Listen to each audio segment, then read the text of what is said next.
আসসালামুআলাইকুম viewers, আপনারা সবাই কেমন আছেন? আশা করি অনেক ভালো আছেন।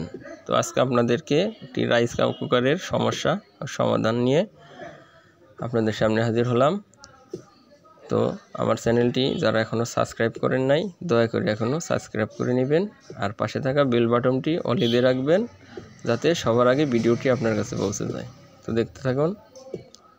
তো দেখতে পাচ্ছেন এটি হামকো 1000 ওয়াটের একটি রাইস কুকার। এটিতে ভোল্টেজ যাচ্ছে না, তো এটি আপনাদের আজকে রিপেয়ার করে দেখাবো। তো দয়া করে সম্পূর্ণ ভিডিওটি দেখবেন।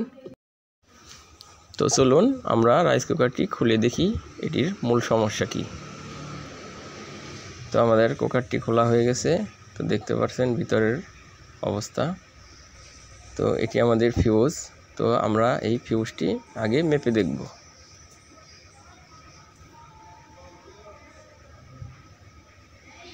তো কী কারণে আমাদের ভোল্টেজ যাচ্ছে না।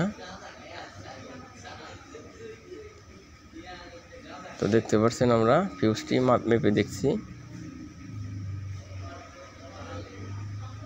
তো আমাদের লক্ষ্য করুন আমাদের মিটারের দিকে। তো মিটারের কোনো কাটা নড়ছে না, তার মানে আমাদের এই ফিউজটি খারাপ হয়ে গেছে। তো এখন আমরা ফিউজটি খুলে নেব।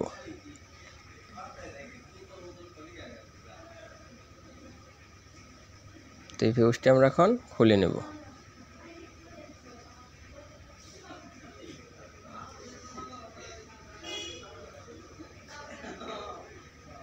তো ফিউজটি খোলার সময় লক্ষ্য রাখতে হবে যে ফিউজের এক প্রান্ত কিন্তু আমাদের কয়েলের সাথে থাকে। তো এটি জোরে স্ক্রু খুলতে গেলে যে কি অথবা স্ক্রু জাম হয়ে গেলে আমাদের লুপটি ভেঙে যেতে পারে। তো আমরা এসি সকেটটিও খুলে নেব। খুলে ফিউজের আরেক মাথা আমরা খুলে নেব। তো দেখতে পাচ্ছেন আমাদের ফিউজটি খোলা হয়ে গেছে। তো ফিউজটির মান 10 অ্যাম্পিয়ার 250 ভোল্টের একটি ফিউজ এটি। তো আমরা ফিউজের অ্যাম্পিয়ার টিউবটি খুলে নেব। তো আমরা আরেকটি একই মাপের 10 অ্যাম্পিয়ার 250 ভোল্টের একটি ফিউজ আমরা লাগিয়ে নেব সেম মাপের। তো আমরা অ্যাম্পিয়ার টিউবটি লাগিয়ে নিলাম।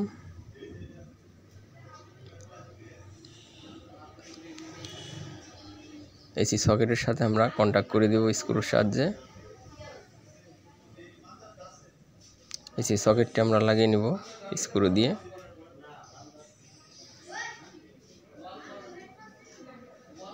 তো আমাদের সকেটটি লাগানো হয়ে গেছে। এখন আমরা কয়েলের সাথে আরেক মাথা ফিউজের আরেক মাথা লাগিয়ে নেব। খুব সহজ একটি কাজ, আপনারা মনোযোগ সহকারে দেখলে এটি নিজেরা আপনারা রিপেয়ার করতে পারবেন। তো আমরা স্ক্রুটি লাগিয়ে নিলাম। এখন আপনাদের ফিউজটি মেপে দেখাবো। তো আমরা কেবলগুলো ভালোভাবে দেখে নিচ্ছি যে কোথাও কোনো সমস্যা আছে কি না। তো আমাদের কোনো সমস্যা নেই। তো আমরা এখন ফিউজটি মেপে দেখব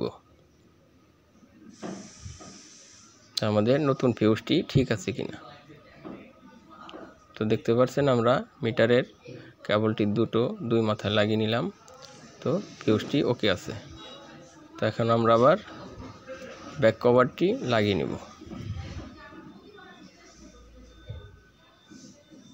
তো আমাদের ব্যাক কভারটি লাগানো হয়ে গেছে। এখন আমরা এসি কারেন্ট ঢুকিয়ে এটি চেক করে দেখাচ্ছি আপনাদের যে আমাদের কাজটি সফল হয়েছে কিনা।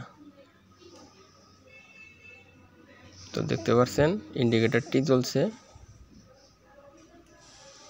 তো আমাদের রাইস কুকারটি সম্পূর্ণ ওকে হয়ে গেছে। তো আমাদের রাইস কুকারটি এখন দেখতে পাচ্ছেন ঠিক হয়ে গেছে। তো ভিডিওটি সম্পূর্ণ দেখার জন্য অসংখ্য ধন্যবাদ।